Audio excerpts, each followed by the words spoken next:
शौनक ऋषी भृगु वंशातील शुनक ऋषींचे पुत्र.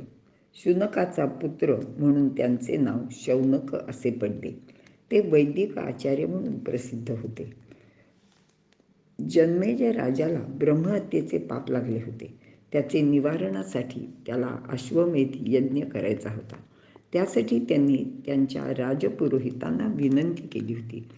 पण त्यांच्या राजपुरोहितांनी तसा यज्ञ करण्यास त्यांना नकार दिला. तेव्हा जन्मेजय राजाने शौनक ऋषींना विनंती केली आणि ती शौनक ऋषींनी मान्य केली.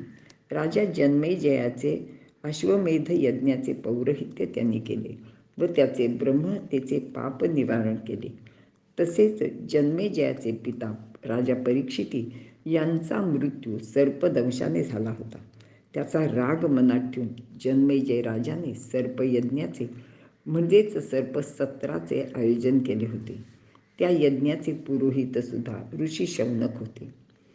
त्यानंतर मात्र शौनक ऋषींनी नैमिषारण्यात 12 वर्षे चालणारा एक यज्ञ स्वतःच आयोजित केला होता. शौनक ऋषी हे एक महान वैदिक ऋषी असून ते सप्तऋषींपैकी एक ऋषी होते. ते परमविद्वान आणि वेदज्ञ होते. त्यांनी अनेक ग्रंथांची रचना केली होती.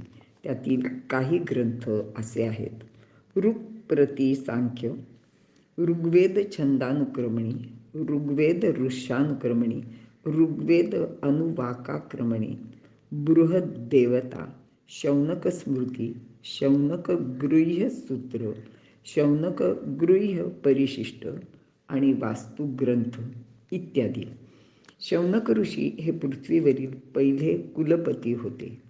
महाभारत ग्रंथानुसार कुलपती म्हणजे एका वेळी कमीत कमी 10,000 विद्यार्थ्यांची भोजनाची निवासाची व्यवस्था करून त्यांना योग्य ते विद्यादान करणाऱ्या गुरुकुलाचे प्रमुखाला कुलपती असे म्हणण्यात येत असे.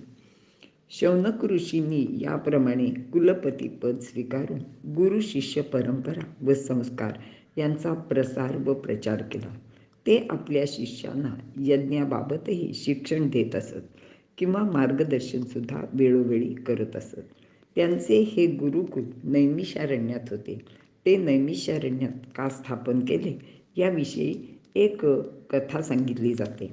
आपली ज्ञानाची भूक म्हणजे जिज्ञासा किंवा पिपासा शांत करण्यासाठी शौनक ब्रह्माकडे गेले व त्यांना आपली ज्ञानदानाची इच्छा सांगितली. त्यासाठी त्यांचे मार्गदर्शन व्हावे अशी विनंतीही केली.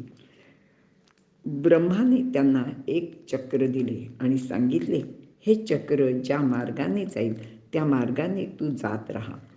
हे चक्र ज्या ठिकाणी थांबेल त्या ठिकाणी तू आपला आश्रम निर्माण कर व तेथे ज्ञानदानाचे आणि इतर पवित्र कार्य सुरू कर. मग शौनक ऋषी त्या चक्रामागे जात राहिले. त्यावेळी आणखी काही अन्य ऋषीही त्यांच्याबरोबर जाऊ लागले. शेवटी ते चक्र गोमती नदीचे तटावर एका ठिकाणी जमिनीवर थांबले आणि तेथे त्याने भूमीत प्रवेश केला. ज्या ठिकाणी ते चक्र भूमीत गेले त्या ठिकाणाला चक्रतीर्थ असे नाव पडले. ते नैमिषारण्यात आहे. वैदिक कालामध्ये या ठिकाणी एक महत्त्वाचे व मोठे गुरुकुल होते. तेथे 88,000 ऋषींनी ज्ञानार्जन व तप केले होते. याच ठिकाणी एका यज्ञ सत्राचे आयोजन करण्यात आले होते. ते सत्र 1000 दिवसांचे होते. यामध्ये अनेक ऋत्विकांनी भाग घेतला होता. शिवाय यज्ञात आहुती देण्याचे व मंत्रपाठ म्हणण्याचे कार्य पण अनेक जण करीत असत. पण सकाळचे वेळी हे यज्ञसत्र असे. त्यानंतर दिवसाचा खूप वेळ रिकामा होता. त्यावेळी काय करावे याबाबत विचार सुरू झाला.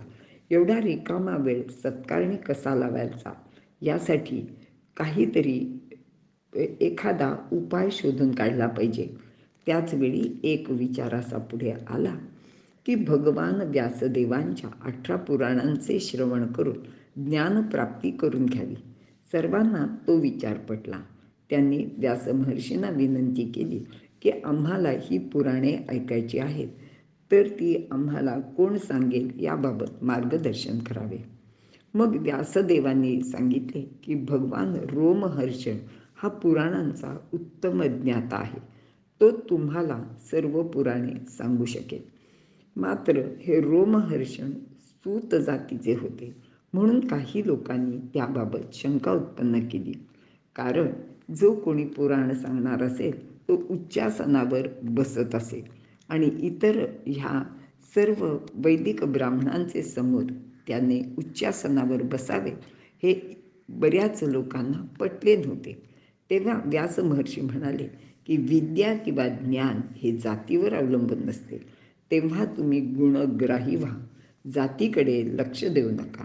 मग रोमहर्षणाने तेथे पुराण सांगण्यास सुरुवात केली आणि अर्थातच सर्व ऋषींच्या पेक्षा ते उच्च आसनावर बसून पुराण सांगत होते. हे रोमहर्षण व्यासांच्या प्रमुख 5 शिष्यांपैकी एक होते.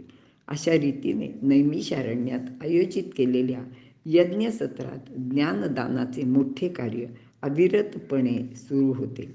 अर्थातच याचे सर्व श्रेय ऋषी शौनकांकडे जाते.